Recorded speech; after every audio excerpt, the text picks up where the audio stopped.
Okay, we've got a old Super C here. It's a tractor. This is a points ignition. It's got a no start condition, so I'm going to go through and do a little diagnosis here. First thing I'm going to do is to check if there's spark. Now, I don't have my spark tester with me, so I'm going to do a real quick, simple, easy way to do it, and that's just to take a plug wire off and hold it against the metal and crank it over. See if we've got spark. So there's my spark plug wire, and we don't want to have it touching the metal. We want to have it just close to it so it can arc to it, and we'll be able to see if it is sparking.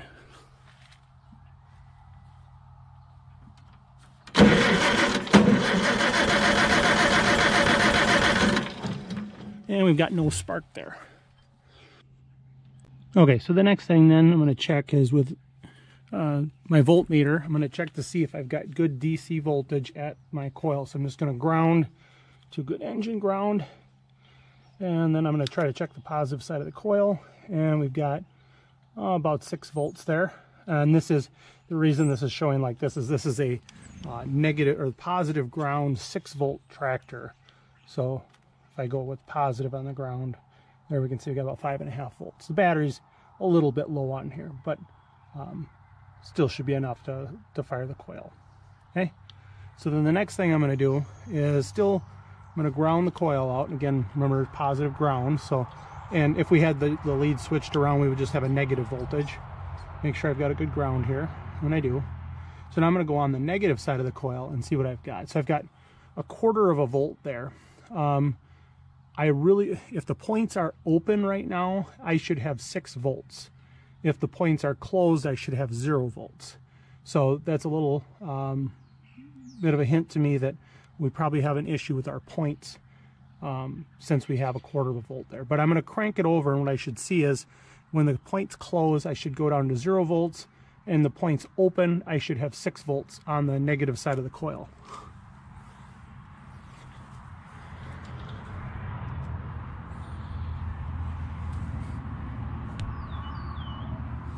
Okay, I'm going to crank it over again.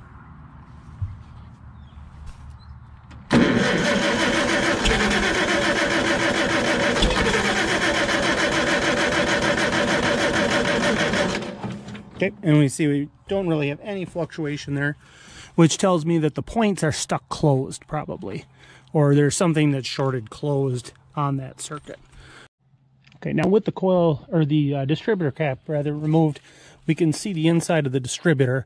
So we've got our rotor right here. We can pull the rotor off, and that looks okay. There's a little light pitting on it, which is normal. And then we've got this little shield that'll come out, and we can see our points underneath there now.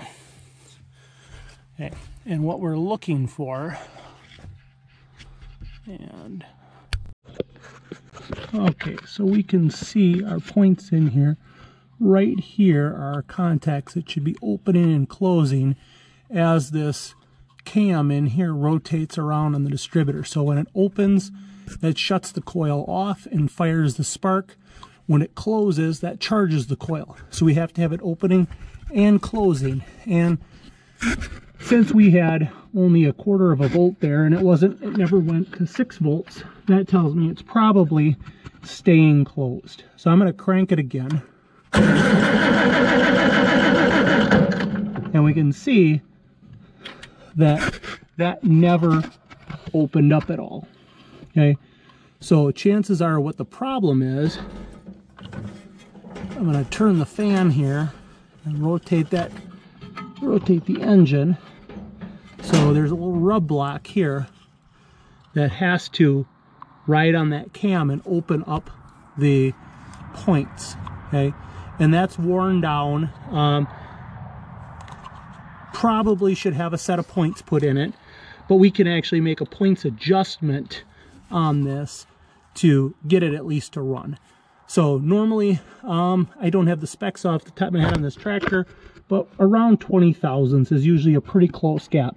So what we can do is we can loosen, there's a couple of set screws on the bottom of this points assembly, and we can loosen those and rotate it so that at this point we get at least 20 thousandths of a gap on our breaker points. Here you can see where you need to make the points adjustment with your feeler gauge. and you loosen that screw and slide that contact in or out in order to make your adjustment. Did a little video here. I just showed now with the breaker points adjusted correctly. Now you can see that they are opening. As you rotate it, it opens and closes those points, whereas before they would just stay shut. And once with it all put back together, now when we crank it over, we can check to see that we have spark. And we can see that it is sparking.